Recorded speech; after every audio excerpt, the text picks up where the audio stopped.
Hello everyone, thank you for joining me. I am about to make some teriyaki chicken from scratch, and I'm going to show you how to do it. So it's actually really simple. I'll start off by warming up the pan. So what I've done here, let me just flip this around so you can see. So I just defrosted some boneless, skinless chicken thighs. And then what I'm going to do is just coat them in a garlic salt mixture that I use for pretty much all of my meat. It's garlic, salt, and like other seasonings. So I'm going to coat that and then fry it in.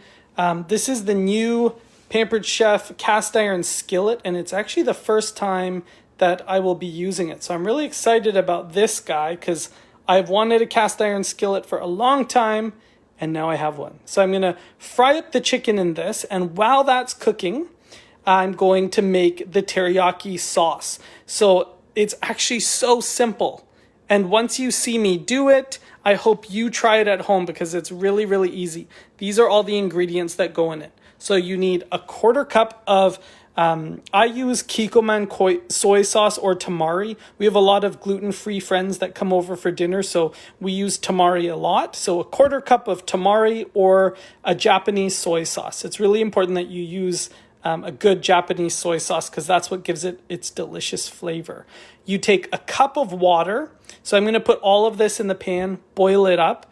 You need 2 tablespoons of honey, 5 tablespoons of brown sugar, about a teaspoon or half a teaspoon of ground ginger, and half a teaspoon of garlic salt. So this is my secret blend that I call Flava that I was telling you about. So it's a mixture of garlic salt, not garlic powder, but garlic salt, and assorted herbs and spices. So I use this on pretty much everything. I love it. So you can actually make your own by mixing 1 bottle of garlic plus salt or seasoning with a package of garlic salt, and then you can have Flava at home. So I use this for a lot. If you don't have this, just use garlic salt or garlic powder. Garlic salt has more flavor. And then I'm going to dissolve 2 tablespoons of cornstarch in a quarter cup of water. Mix it all in here, let it boil, and then I'm going to have this thick, incredible teriyaki glaze. So first I'm going to turn on the skillet. So let me just turn the heat up. So I'm going to let it heat up and put some oil on it. Set this over here so you can watch. So I'm just going to put a little bit of vegetable oil. Whoop, that was a lot of vegetable oil. And then I'm going to season this chicken. Once it's hot, I'm going to throw the chicken in there. And I don't know about you, but every time I cook at somebody else's house and they don't have tongs, it drives me nuts. These are my favorite tongs. They're coated in silicone at the end so they won't scratch your nonstick pans. And if you do a lot of frying or, I don't know, I just use them for everything. For pierogies, for bacon, for everything. I love these. And yeah, they are a Pampered Chef. So I'm going to use that for my chicken. But let's get started on the teriyaki sauce. So I'm going to turn the heat up to about medium heat. And then it'll come to a boil. So I'm going to put, once again, I'll put in the comments the actual measurements for the teriyaki sauce. That's kind of the best part. But 1 cup of water, and then a quarter cup of soy sauce or tamari. And then,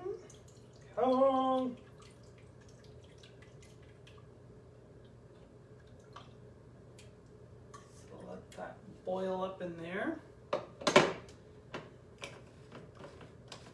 I'm going to actually put the honey and the sugar in as well. So there's the 5 tablespoons of brown sugar, 2 tablespoons of honey.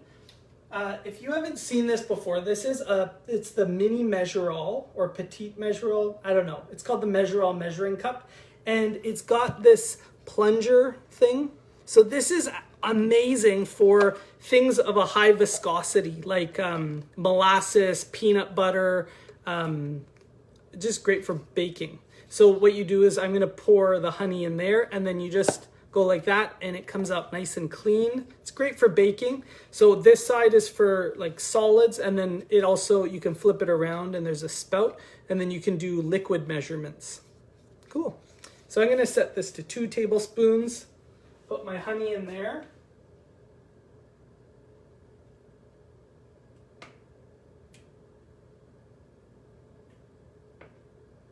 So if any of you are also doing a lot of quarantine cooking, I would love to know what it is that you're making. I've seen some cool pictures of sourdough. I would love to make sourdough.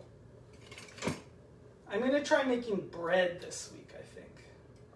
Some fun recipes to try that. I'll share the recipes as I try them. So there's the sugar. I did the sugar, the honey, and now we just need the ginger and garlic salt. So it's a half a teaspoon of ground ginger, and then it's supposed to be a 1/4 teaspoon of garlic salt, but I'll just put in half. I like garlic.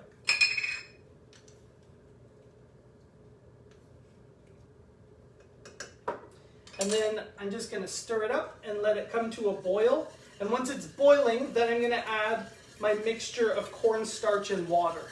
So you just take a 1/4 cup of water, cold water, and put 2 tablespoons of cornstarch. I'm going to use this 1 cup prep bowl. They come in a set of 6, and I love them. We use them for everything. Great for baby food, for prep bowls like this. They come with lids and they go in the freezer or the fridge. They also work in the Instant Pot without the lids, but you can get these silicone lids for them. Where did I put my lid for this? Losing my mind. Here it is. So you just put your cornstarch in there and then shake it up and let the cornstarch dissolve in the water. And this is what's going to make it thick and just like a nice teriyaki glaze. Forgot about the chicken, so that is pretty much, looks like the oil is heated up and it's ready to go. So I'm just going to season the chicken with just a little bit of, I use garlic salt or my garlic salt blend. I'm going to put it in the hot pan. So the trick with frying meat is you want to let it sit there until the meat has, it gets all crispy on the bottom, and then that's when you flip it. So if it's stuck to the bottom of the pan, just leave it there for a little while until it loosens up a little bit, and then you get this really nice, it's what sears the meat and makes it all juicy inside. So if you're cooking on stainless steel or in cast iron, you just let it kind of sit in there until it can release easily.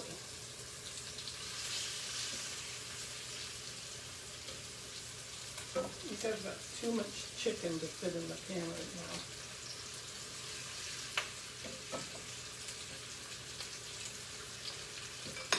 So I'm just frying this at medium heat.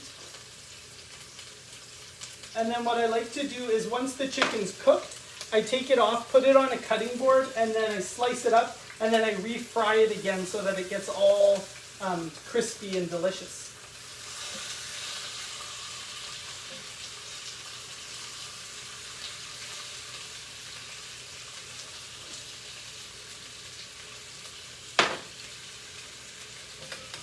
So this is a really great, quick weeknight meal. Great for quarantine cooking because you just use rice, chicken, and if you have some frozen vegetables, you can saute those and then add them to your meal.